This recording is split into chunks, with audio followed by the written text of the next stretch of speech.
It's incredible. I'm so pleased that people still remember me, first of all, and let alone to have an entire festival in my honor, honoring the legend that was so dear to me. It's wonderful. Except for special occasions like this, where I come back from the grave. And you can see there that I was born April 3rd, 1783, in New York City. This was right around the time when New Yorkers first heard of the official ceasefire that ended the American Revolution. This book was the history of New York. I published it under the pseudonym Diedrich Knickerbocker. I always try to publish my work under pseudonyms. I thought Washington Irving was a very boring name. Who wants to read a book written by Washington Irving? But Diedrich Knickerbocker, now that's another story altogether. And so, when I published the book, I wanted to figure out a way to make sure that it was a bestseller immediately upon its publication.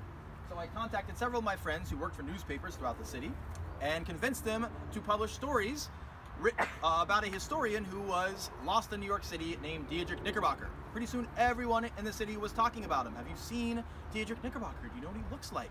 And so when a book shows up on the bookshelves by none other than Mr. Knickerbocker, it becomes an instant bestseller.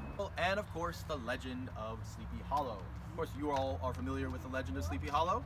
I first heard the legend of the Headless Horseman when I came to these parts to stay for a short time to escape the yellow fever epidemic. As a young man, my family sent me up here to stay with family because of the fever that was ravaging New York City at the time. And that's when I first heard of the legend of the Headless Horseman, a Hessian soldier whose head was removed by a cannonball during a battle during the American Revolution, not far from this very spot where we stand, and his compatriots who were carrying his body in retreat from the battle came upon this churchyard down there at the bottom of the hill, and they decided to give their fallen friend a Christian burial, and so they buried him there and then went on their way.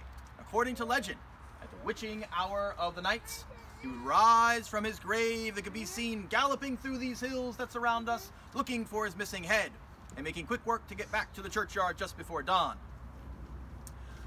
Just in front of this church stood an old rickety wooden bridge stretching across the Pocantecco River, and just about a mile south of the church stood the Van Tassel estate.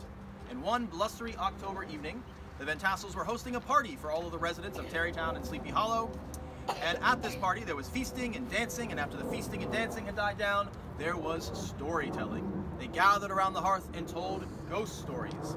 And as would normally happen in these parts when they started to tell ghost stories, they settled on their favorite local haunt, the Headless Horseman. Brom Bones regaled his listeners with a story about how one night he engaged the horseman in a race. And just as they were crossing that old rickety bridge which stood in front of that old Dutch church, the horseman burst into a ball of fire. Well, the local schoolteacher, Ichabod Crane, had this story very much at the forefront of his mind as he was making his way back to these parts from the party, with no one to keep him company but just his trusty steed, Gunpowder, looking around him, seeing all kinds of strange sights, hearing all kinds of strange noises, when he rounded a corner and beheld before him an enormous figure astride a huge black horse. And as Ichabod peered closer, he could just make out that the figure had no head,